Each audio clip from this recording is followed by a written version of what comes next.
Hello everyone, Skippy here, and welcome to One Piece episode 971, directed by Yasunori Koyama and supervised by Masahiro Shimanuki.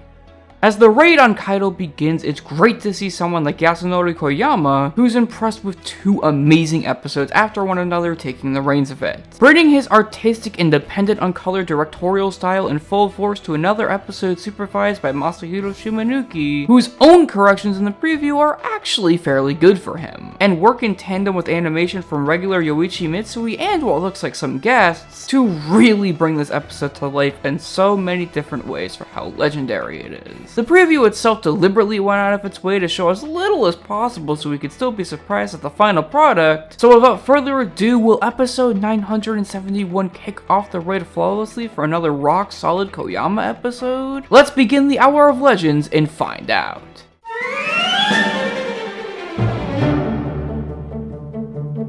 This episode covers the remaining pages of chapter 969 and the first 7 pages of chapter 970. And while the filler is more in the form of little bite-sized pieces, it and the general glacial pacing of the episode works pretty damn well for giving this moment the more extreme level of gravitas and impact that it needed to truly lay down the law. From heightening Oden's initial emotional response to everything by giving him a very vivid dream sequence of Orochi and Kaido murdering his friends and family, to the more delicate parts like burning the scabbards with Oden when he receives the fateful news, there's a lot of fantastic small yet big liberties taken with the source material that helps the skimmed over in the manga moment feel worthy of its plot relevance and gives it that extra emotional oomph, making the characters feel more sympathetic in areas where the manga didn't, like including Raizo and Kinemon watching Oden make himself insanely cold while dancing and feeling a variety of different emotions as they watch their lord. It perfectly understands just when and where to carefully add stuff and where to also just allow the manga content to be the manga content, never feeling like it's going too far with the ideas that it has. With strong directorial choices as well, like expertly placing silence or more ambient sound effects where most needed, as well as bringing along a whole host of OST choices that feel just right for every single moment, Koyama simply flexes super hard with his several different creative additions to insert a new type of blood into this content that was already climactic at its core. And that's something that his storyboard, like always, just as equally understands when bringing this all to life.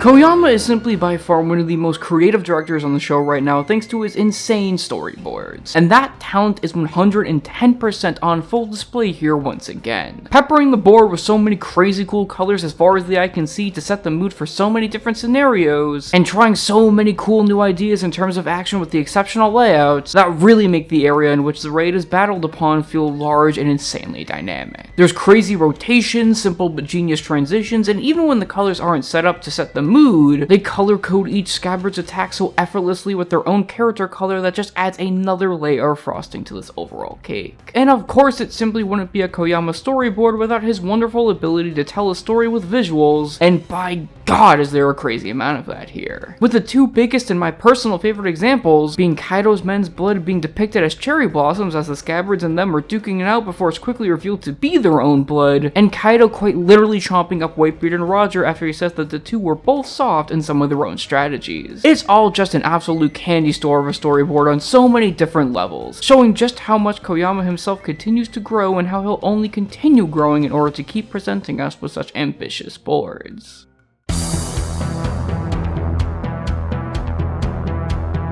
While Masahiro Shimanuki's corrections are a bit rougher than I initially thought they'd be, I don't really think it detracts too much from some of the more visually ambitious stuff that this episode has to offer. As in scenes from series regular Tetsuro Nireki, you can still see his bouncy and satisfying movement that's topped all off with his exceptionally modern effects work, once again showing how vital he is to making some pretty damn cool sequences even if his workload may be the smallest out of the action regulars. However, what's most interesting about this episode from a purely animation standpoint is actually the foreign animators who participated in it, ranging from people like Van Oba who worked on Boruto and Peach who worked on Black Clover, to newcomers to the anime scene like Aaron Rodriguez and TT Tenyo, with scenes that are definitely touched up a fair bit by Shimanuki due to their own layouts, but scenes that still move pretty damn well all the same, that sells the power of both Kaido and Moria's clash, as well as some finesse and stylish movement to the scabbards in their initial tussle with Kaido's men. That is full of WebGen-like idiosyncrasies, helping to cap off 971 in a visually eye-catching way for what was all around a stellar episode. I'm not too sure where to exactly place this episode in relation to Koyama's most recent fare, because it's really tough to pin something great against another thing that's great, but regardless, he once again brought his A-game to this episode and did all that he could to kick off the impactful climax of Oden's journey in the most vibrant and theatrical ways that I very much enjoyed. And when next week we look to be getting an episode of a similar, if not greater caliber with episode 972, it looks like we may be seeing the second coming of 914 and 915. It being Chu Young-se's second fully supervised episode on his own is reason enough to be excited for it on a base level, but when former co-series director Ayako Maki is surprising us with a storyboard of her own for this entry, and even letting super talented assistant director Ryosuke Tanaka take hold of it, this episode proves to be promising in quite literally every category. The preview once again may not show much, but from what we can already see, it's animated and directed to complete perfection, and Chu's own art is as good as ever. So I can hardly contain myself as I sit here and wait to see more and more of what it'll have to offer. Anyways guys, that's it for now. I'm Skippy, and Shimanuki's Roger is seriously something to behold.